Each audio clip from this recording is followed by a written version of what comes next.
Hello, this is Erica with Launching Legacies. Welcome to our daily devotional. Today we are continuing an extended application of applications from biblical stories, and we're going to look at a father and his favorite son.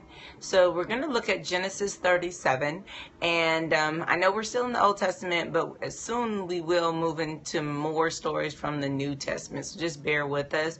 But today, Genesis 37, so back to the beginning. So Genesis 37, here we go. We are talking about Jacob and his children. So Jacob settled in the land of Canaan where his father had lived as a foreigner, right? And so remember, Jacob is the one that wrestled with the angel, and so he's now has a mature family and he's living in the land of Canaan. And this is the account. This is verse 2. This is the account of Jacob and his family. When Joseph was 17 years old, he often tended to his father's flocks, and he worked for his half-brothers, the sons of his father's wives, Bilhah and Zilpah. But Joseph reported to his father some of the bad things that his brothers were doing. And Jacob loved Joseph more than any of his other children, because Joseph had been born to him in his old age. So one day, Jacob had a special gift made for Joseph, a beautiful robe. But his brothers hated Joseph because their father loved him more than the rest of them. And they couldn't say a word to him. So one night Joseph had a dream, and when he told his brothers about it, they hated him even more than ever. Listen to this dream, he said. We were out in the field tying up bundles of grain, and suddenly my bundle stood up, and your bundles all gathered around and bowed down low before me. So his brothers were upset, and they're like, what does this mean? We could kill you, and so on and so forth. Do you think you're going to be king? And so on. So then it becomes real hostile. All right. So the application from this story is actually twofold. One is about a parent to a child, and then the other is from a child to his siblings.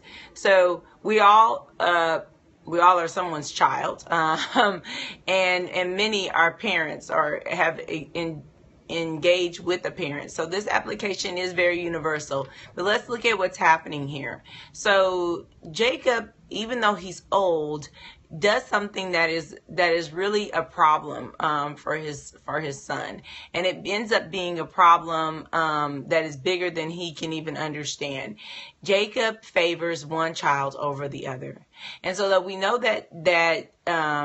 that Joseph is kind of like a miracle child. He's a miracle child because his mother was barren and couldn't have children, and he loved Joseph's mother the most because that's the wife that he really wanted, and because Joseph was born when he was older. And so there's all these miracles around Joseph's situation, and so we get that makes him kind of special in Jacob's eyes. But the application here is, if we were to continue reading Joseph's story, we will find out that his brothers not only hated him, but they plotted against him, and they sold him, they beat him, put him in a ditch, and then sold him as a slave, and that caused Jacob a great amount of grief. But the reality is, Jacob caused his own grief because Jacob chose to favor one of his children over his other children, and that always causes problems. But believe it or not, people do it today. There are people who have multiple children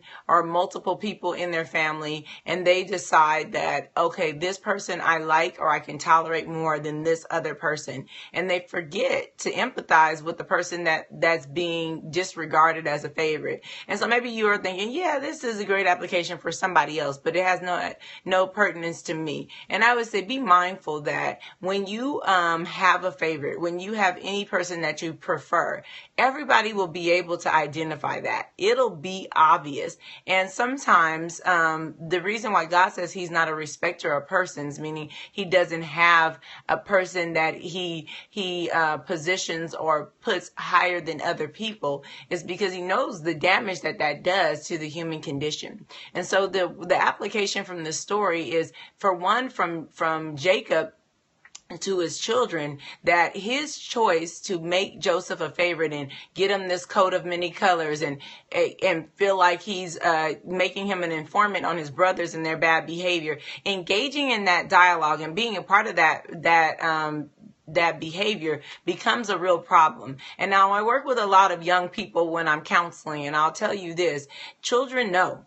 They get it. They feel this difference. They feel the preference. If there is a preference, they can identify it because it makes them feel insecure, unwanted, less than, not important. And so we want to be mindful that we don't do this, that we don't engage in this type of behavior. Every person has something that they can contribute to us in relationship. And so maybe it's easier to see it with one child versus another child. But then that means our job as stewards of children is to look further, to look deeper, to try to find the thing that we can connect with this other child for and in, and be actively engaging in that. Because honestly, this issue of parents having favorites goes on and on. And I talked about working with young people, but really I worked with adults that have said the same thing. Well, my parents didn't like me as much as they liked this person, or my parents did like me. They liked me more than they liked my sibling, or they liked me more than they liked this person. And the sibling really had a problem with me because of that, or I had issues because my sibling was aware of it. And so in order to be healthy and be well within the context of family, this application is extremely important.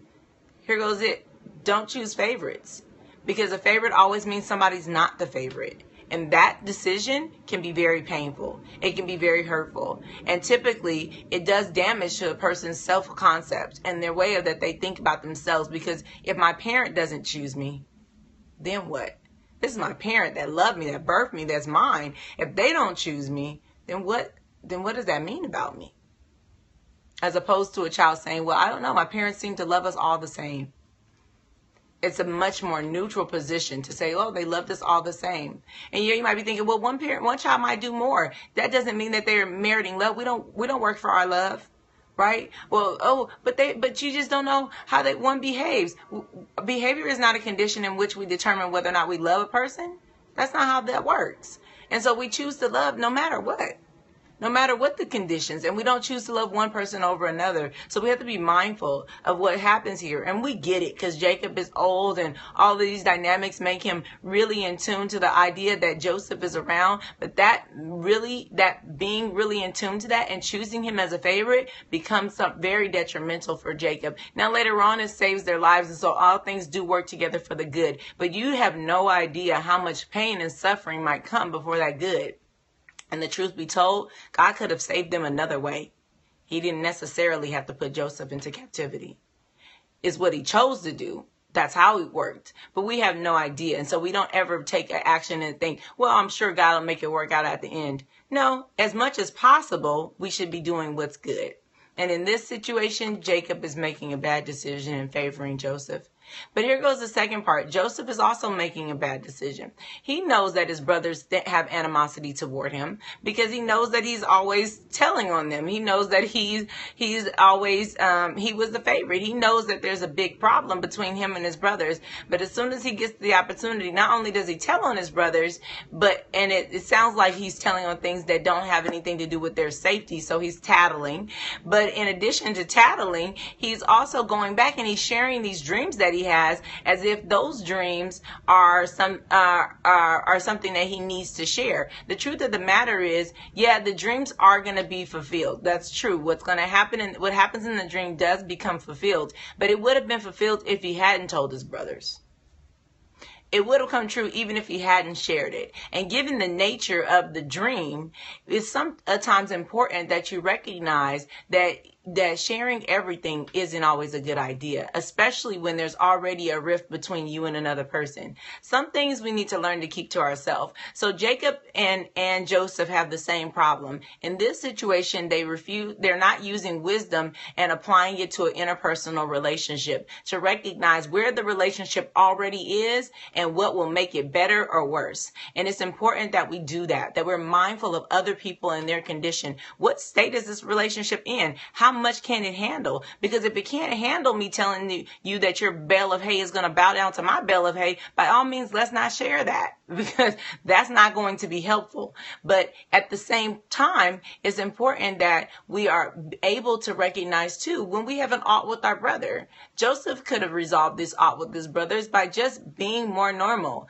You're the favorite. Let's not make that the biggest thing since sliced bread. Let's make sure that we deal with this thing diplomatic and good and kind. Be loving to your brothers, because you being the favorite makes them feel like they're not. And that's a problem. And it needs to be addressed. And so some people are like, well, you want us to address too many things. And I'm telling you, when you're not the favorite, you would have wanted it to be addressed.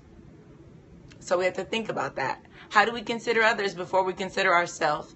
And this is the application that it can span a lifetime in reality, because there are many adults, like I said, wounded from the past of their childhood. And there are many parents who choose favorites and don't realize it. Then there's some that choose them and they do realize it. And they feel like somehow behavior or works merit love. That's a problem. Something that actually needs to be worked out. So I want you to know that I'm praying for you. I encourage you to read this passage in Genesis 37, but I also want you to remember that this week we're dedicating our prayer towards the young people. And so that's why this story is kind of tuned towards young people, that you would remember to pray for them, that you would remember to lift them up, and that you would remember to be encouraged in your heart about being an active part of the life of a young person. Until tomorrow, I hope that you're blessed. Please know we are continuing to pray for you, and we will see you again tomorrow with another of our devotionals. Goodbye.